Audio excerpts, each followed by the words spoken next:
আমি দেখতে পাচ্ছি বাংলাদেশের ভাগ্য আকাশে উত্তর গগনে কালো মেঘ জমা হয়েছে, ঝড়ের পূর্বাভাস লক্ষ্য করছি। যদি মোকাবেলা করতে না পারেন সক্ষম ভাবে, এমন অন্ধকার গাঢ় কালো অমাবস্যার রাত আসতে পারে যার সুবে সাদেক হওয়া অসম্ভব। সুতরাং আপনারা কি কাপুরুষের মতো কাফের মুশরিকদের গোলামি করে মরতে চান? বিড়ালের মতো 500 বছর বেঁচে থাকার কোনো লাভ নাই। সিংহের মতো 1 ঘন্টা বাঁচতে চাই। আমাদেরকে বলা হয় সাম্প্রদায়িক উস্কানিমূলক কথা নাকি আমি বলি। পত্রপত্রিকা দিছে না তারা? সাম্প্রদায়িক উস্কানি কথা, সাম্প্রদায়িক উস্কানিমূলক কথা বলি। সেই জন্যই বোধহয় শত শত মুসলিম আমাদের কাছে এসে মুসলমান হয়। মানুষে আর বোকা বানানো যাবে না। যাবে কি?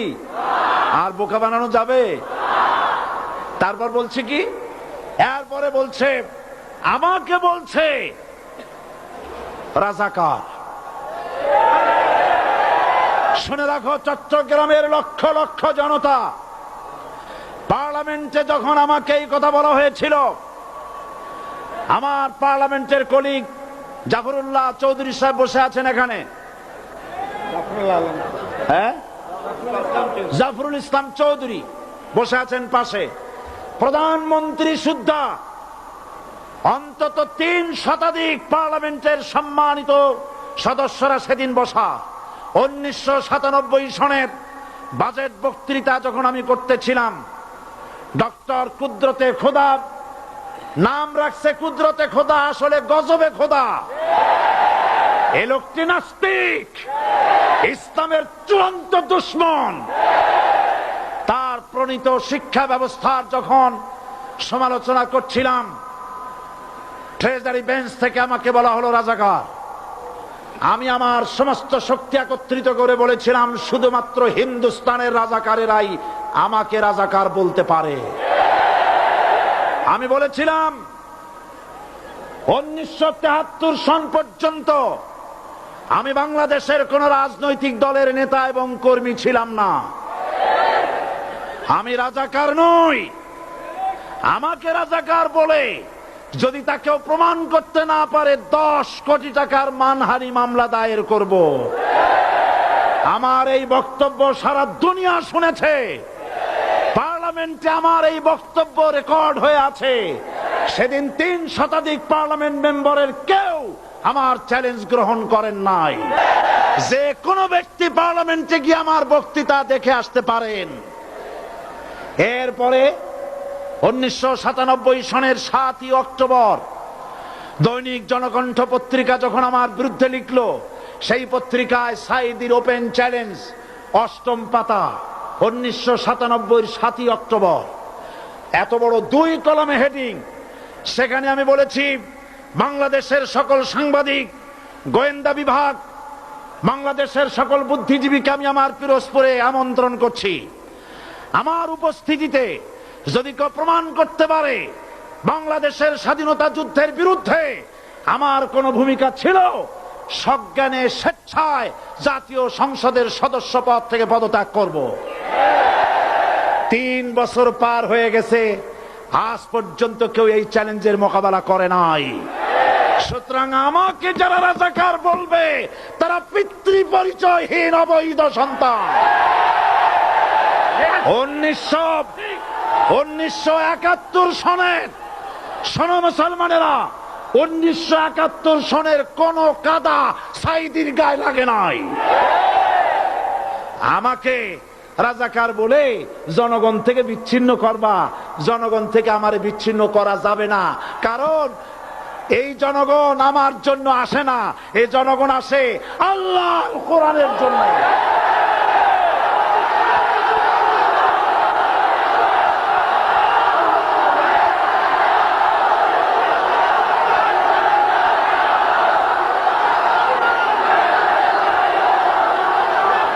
আজকে আর যারা ইসলামের কথা বলে, তারাই রাজাকার, তারাই মৌলবাদী। মৌলবাদী বললে আমরা অসন্তুষ্ট হই না, কারণ মৌলবাদী শব্দটা আসছে মূল থেকে। মৌল শব্দ এসেছে মূল থেকে। মূলবাদী তার মানে যারা মূলে আছে। মূল হলো কোরআন, মূল হলো হাদিস, মূল হলেন আল্লাহ, মূল হলেন আল্লাহ রসুল। আমরা আছি মূলে। এখন বলেন তো মূলের শক্তি বেশি না আগার শক্তি বেশি? আমাদের যারা মৌলবাদী বলে ওরা হলো আগাবাদী। মূলে আছে কত কোটি? 12 কোটি। মূলে আছে কত কোটি? আর আমাদের যারা মৌলবাদী বলে ওই থাকো গাছের আগায়, আমরা মূলে। লাভালাভি বেশি করবা না, 12 কোটিতে গাছের গোড়া আসতে নানা দেবে, মামু বাড়ি দিল্লি গিয়ে পড়বা, বাংলার জমিনে জায়গা হবে না। এ কথা বিশ্বাস করো। বাংলাদেশের মুসলমানদের শরীরে এক বিন্দু রক্ত থাকতে শয়তানের তৈরি করা ধর্ম নিরপেক্ষ মতবাদ বাংলার জমিনে কায়েম হতে দেওয়া হবে না, হবে না।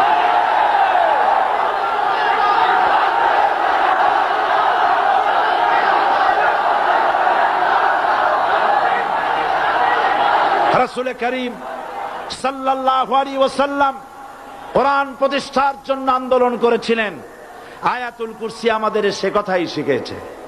আল্লাহ রাব্বুল আলামিন বলেন, আল্লাহু লা ইলাহা ইল্লা হুয়াল হাইয়ুল কাইয়্যুম। প্রাণ খুলে পড়েন, আল্লাহু লা ইলাহা ইল্লা হুয়াল হাইয়ুল কাইয়্যুম।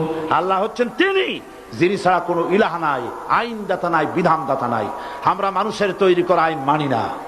12 কোটি মুসলমানের দেশে আইন তৈরি করবে মানুষ, আমরা মানব না। পার্লামেন্টে তৈরি হতে হবে কোরআন দিয়ে, পার্লামেন্টে আইন তৈরি হতে হবে কোরআন দিয়ে।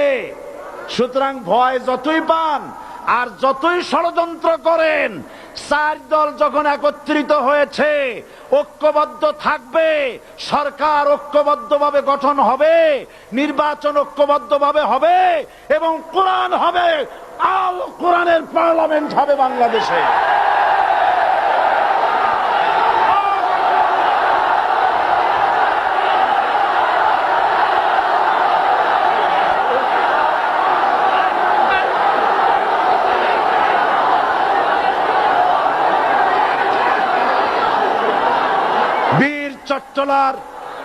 বীর চট্টলার মুসলমানেরা, বীর চট্টলার মুসলমানেরা স্বাধীনতার ঘোষণা এই চট্টগ্রাম থেকে স্বাধীনতার মহান ঘোষক প্রেসিডেন্ট জিয়াউর রহমান সাহেব দিয়েছিলেন।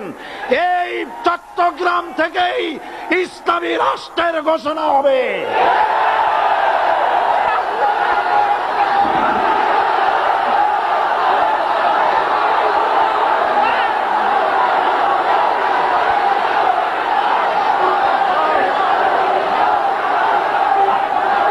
আশাবাদী আপনারা অবশ্যই তা পারবেন। আমি 100% বিশ্বাস করি ইনশাআল্লাহ। কারণ যে ষড়যন্ত্রের মোকাবেলা করে স্থানীয় রাজনৈতিক দলের নেতৃবৃন্দ কোরআনের মাহফিল সিনায় এনেছেন, আমি প্রথম দিনই বলেছি চট্টগ্রাম তাফসিরুল কোরআন মাহফিল কোন রাজনৈতিক দলের প্রতিনিধিত্ব করে না। এটা কোন জামাত শিবিরের একক সম্পদ নয়, এটা চট্টগ্রামের মুসলমানদের কলিজার টুকরা তাফসিরের মাহফিল। সুতরাং এই মাহফিল